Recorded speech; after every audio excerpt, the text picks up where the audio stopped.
جھوٹ بولنا گناہ کبیرہ ہے، یعنی بڑے گناہوں میں سے ہے. لیکن جھوٹ بولنا کتنا آسان ہو گیا آج کل. فون آیا، کہاں ہو؟ گھر پہ بیٹھے ہوئے. وہ میں باہر ہوں. کتنا آدمی بولتے ہیں، آپ کو نہیں کہہ رہا خدا نہ خاصہ کہ آپ سمجھے، نہیں، رستے میں ہو، کتنی دیر میں پہنچ رہا ہوں؟ بس 5 منٹ میں پہنچ رہا ہوں، پتہ نہیں کہاں ہوگا. جھوٹ، گھر والوں سے جھوٹ، دوستوں سے جھوٹ. اور اچھا جھوٹ صرف زبان سے نہیں ہے کہ آپ بولیں گے میں زبان سے، آپ چیٹ کر رہے ہیں جھوٹ. سچ بتائیں، سچ کوئی بتاتا ہی نہیں. حتیٰ جب کوئی پوچھے کیا کر رہے ہو، آگے سے بولنا، بولے کچھ نہیں کر رہا، یہ بھی جھوٹ ہے، کچھ تو کر رہے ہیں. یعنی اتنا نارمل ہو گیا ہے جھوٹ. اور گھر کے اندر اسی طرح آپ دیکھ لیں، گھر کے اندر، فیملی کے اندر، بہن بھائیوں کے درمیان میں، رشتہ داروں میں، محلے میں، گناہ کبیرہ کتنا نارمل ہو گیا ہے. جھوٹ بولنے والے کے منہ سے بو نکلتی ہے، تعفن کی بدبو آتی ہے جو ملائکہ کو اذیت کرتی ہے. ہمیں نہیں آتی. کیوں؟ کیونکہ ہم سب ایک جیسے ہو گئے. ہم سب ایک جیسے ہو گئے. اب آپ سوچیں کہ آدمی زبان سے ہی سچا نہ ہو اور مانتا کس کو ہے؟ اس کو جو اپنی نبوت سے پہلے صدیق اور امین تھا. کیوں؟ کیونکہ ہمیں عادت ہو گئی ہے. ہم سچائی کو فیس نہیں کر سکتے. سچ کیسے بولے؟ ماں باپ سے انسان جھوٹ بولتا ہے، کہاں تھے، کب تھے، کیا تھے. عزیزان محترم، اوپر سے جب یہ جو سوشل میڈیا ہے یہ اور انسان کو جھوٹا بنا دیتا ہے کہ انسان کی شکل کیسی ہوتی ہے، 4 فلٹر لگا کے اپنے آپ کو جھوٹا کر کے دکھاتا ہے، دیکھیں میں کتنا خوبصورت ہوں.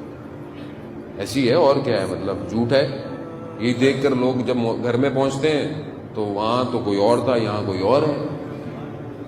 جھوٹ ہے عزیزان محترم. یعنی دنیا نے ویسی جھوٹ کا بازار گرم کیا ہوا، ہم اور گرم جھوٹے ہو گئے. یعنی جھوٹ اپنی شکل بدل رہا ہے لیکن ہم محسوس نہیں کر رہے. اس جھوٹ کے ساتھ یہ تو ایک چیز ہے نا، جو ابھی تو بہت کچھ ہے. یہ ایک نارمل سی بات ہے. دیکھو میں مطلب مجھے بھی بولتے ہوئے وہ لگ رہا ہے نارمل سی بات ہے، مگر نارمل ہے یہ، نارمل نہیں ہے. یہ فساد ہے. یہ برائی کی وہ چابی ہے جس سے کئی برائیاں جنم لیتی ہیں. یعنی ایک جھوٹ کئی جھوٹ چھپانے پڑ جاتے ہیں آپ کو. ایک جھوٹ بولتے ہیں آپ. عزیزان محترم، بچوں کو تربیت کیا دیں ہم لوگ؟ فون آیا، بچے کے سامنے جب ہم جھوٹ بول رہے ہوں تو اس سے امید رکھیں گے ہم کہ سچ بولے گا کل. پھر جب اس سے پوچھتے ہیں کہاں تھے بیٹا، اس نے بھی گھما دیا آپ کو. یہ مطلب آپ جب بچے کے سامنے جھوٹ بول رہے ہو تو آپ بچہ جب آپ سے کچھ پوچھے گا وہ بھی جھوٹ بولے گا. اب آپ اس کو بول رہے ہیں بیٹا سچ سچ بتاؤ، وہ دل میں بولے گا ابا آپ خود تو سچ سیکھنے بول رہے ہیں، میں کہاں سے بتاؤں آپ کو. جب کسی کا فون آیا جاننے والے کا، اماں نے بولو بیٹا نہیں سو رہی ہیں، اب وہ بیچارہ کیا بولے، آپ اس کو تربیت ہی دے رہے ہیں، کاٹ دو، یہ کر دو. یعنی یہ جو آج سسٹم جیسا ہو گیا ہے اس نے ہمیں بہت نارمل کر لیا جانے محترم.